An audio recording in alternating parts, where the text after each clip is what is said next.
Hi friends, അപ്പം നമ്മളിന്ന് അടിപൊളി ഒരു ഉണക്കച്ചെമ്മീൻ അവിയലിലേക്കാണ് വന്നിട്ടുള്ളത് കേട്ടോ. ആളുകളിപ്പം വിചാരിക്കും ഈ പെണ്ണിനെ ഉണക്കച്ചെമ്മീൻ ഇതുവരെ തീർന്നില്ല, ഇതിനും വേണ്ടി ഉണക്കച്ചെമ്മീൻ എവിടെ നിന്നാണ്. ഇല്ല, തീർന്നിട്ടില്ല. അതുകൊണ്ട് ഉണക്കച്ചെമ്മീൻ തീരുന്നിടം വരെ ഇങ്ങനെയൊക്കെ എന്തെങ്കിലും പ്രതീക്ഷിക്കാം. അപ്പം നമ്മൾ എപ്പോഴും എടുക്കുന്ന പോലെ അവിയലിന് പച്ചക്കറിയൊക്കെ എടുക്കുക, നന്നായിട്ട് നീളത്തിന് അരിയുക. പ്രത്യേകം ശ്രദ്ധിക്കണം കേട്ടോ, നീളത്തിനാണ് അരിയുന്നത്. ഇതിനിടയ്ക്ക് 2 സിപ്പപ്പ് കിട്ടിയിട്ടുണ്ട് കേട്ടോ, അടിപൊളി സിപ്പപ്പായിരുന്നു. അപ്പം നമുക്ക് വീണ്ടും തിരിച്ച് അവിയലിലേക്ക് വരാം. അപ്പോൾ അവിയലിൻ്റെ കഷ്ണങ്ങളൊക്കെ ദാണ്ട അരിഞ്ഞ് മോദക്കം കഷ്ണങ്ങളാക്കി വെച്ചിട്ടുണ്ട് കേട്ടോ. അരിയാനുള്ള മടി കൊണ്ടാണ് അങ്ങനെ ചെയ്തത്. അപ്പോൾ നമുക്ക് അടുപ്പൊക്കെ കത്തിച്ച് നമ്മുടെ അവിയലും ചട്ടിയൊക്കെ എടുത്ത് അടുപ്പിലേക്ക് വെക്കാം. ശേഷം ആവശ്യത്തിന് വെള്ളം ഒഴിക്കുക കേട്ടോ. സാധാരണ ഞാൻ വെള്ളം ഒഴിക്കുമ്പോൾ കൂടിപ്പോവും, നിങ്ങളുടെ കണക്കിന് നിങ്ങൾ വെള്ളം ഒഴിക്കുക.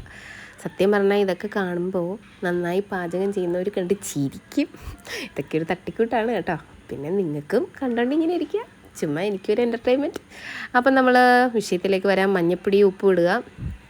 ശേഷം കുറച്ച് കരിവേപ്പില ഉണ്ടെങ്കിൽ അതിടാം, നന്നായിരിക്കും, നല്ലൊരു മണമൊക്കെ കിട്ടും. എൻ്റെ കയ്യിലുണ്ടായിരുന്നു, അതുകൊണ്ട് ഞാൻ ഇട്ടു. പിന്നെ നമുക്ക് ഉണക്കച്ചെമ്മീൻ എടുക്കാം. ഇവനാണ് താരം. ഇവനെ ഒന്ന് വറുക്കണം. വറുത്താൽ അടുത്തത് തല കളയുന്നതായിരിക്കും കേട്ടോ.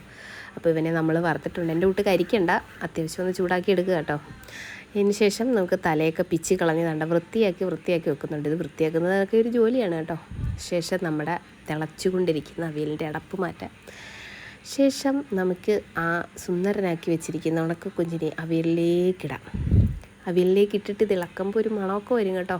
ഉണക്കക്കൊഞ്ച് ഇഷ്ടമുള്ളവർക്ക് ആസ്വദിക്കാം, അടിപൊളി മണമാണ്. അപ്പം നമുക്ക് ഈ ഉണക്കക്കൊഞ്ച് അതിലേക്ക് തട്ടിയിട്ട് നന്നായിട്ട് മിക്സ് ചെയ്യുക കേട്ടോ. മിക്സ് ചെയ്ത് ഒന്നുകൂടെ ഒന്ന് അടച്ച് വെച്ച് വേവിക്കുക കേട്ടോ. അവിയലിൻ്റെ ഒരു 1/4 ഭാഗം വേവാകുമ്പോൾ നമുക്ക് ഈ ഉണക്കക്കൊഞ്ച് ഇട്ടാൽ മതി കേട്ടോ. ആദ്യമേ ഇടേണ്ട ആവശ്യമില്ല. ഇത് ചൂട് തട്ടുമ്പോൾ നല്ല സോഫ്റ്റ് ആവും. അപ്പം നമുക്ക് ചോറിൻ്റെ കൂടെ ഒക്കെ കഴിക്കാൻ നല്ല രസമാണ് കേട്ടോ. ഈ ഉണക്കക്കൊഞ്ചിൻ്റെ അവിയൽ മാത്രം വെച്ച് നമുക്ക് ചോറ് കഴിക്കാം. ഓക്കെ, അപ്പം നമ്മുടെ ഉണക്കക്കൊഞ്ച് ഈ പച്ചക്കറിയായിട്ട് നന്നായിട്ട് മിക്സ് ചെയ്യണം. ആ കിടക്കുന്ന വെള്ളത്തിൽ ഇതെല്ലാം ഒന്നും കൂടെ ഒന്ന് വെന്ത് കറക്റ്റ് പരുവമാകണം കേട്ടോ. അതിന് ശേഷം നമുക്ക് അവിയലിന് വേണ്ടുന്ന അരപ്പ് തയ്യാറാക്കാം. അതിന് തേങ്ങ, ചുവന്നുള്ളി, വെളുത്തുള്ളി, ജീരകം. ഈ വെളുത്തുള്ളിയൊക്കെ ചിലവർ ഉപയോഗിക്കും കേട്ടോ, ചിലവർ ഉപയോഗിക്കില്ല, പക്ഷെ ഞാൻ ഉപയോഗിക്കും.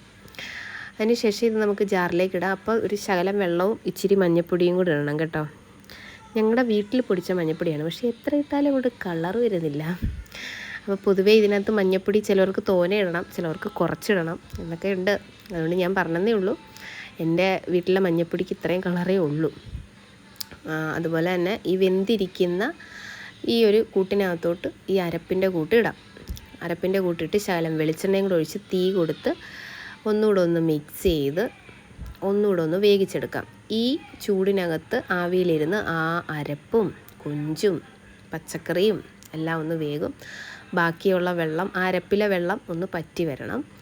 അപ്പം നമ്മുടെ ഉണക്കച്ചെമ്മീൻ അവിയൽ റെഡി ആയിട്ടുണ്ട്. ഇഷ്ടപ്പെട്ടാൽ എല്ലാവരും മറക്കാതെ സബ്സ്ക്രൈബ് ചെയ്യണം, ഷെയർ ചെയ്യണം. ടാറ്റാ.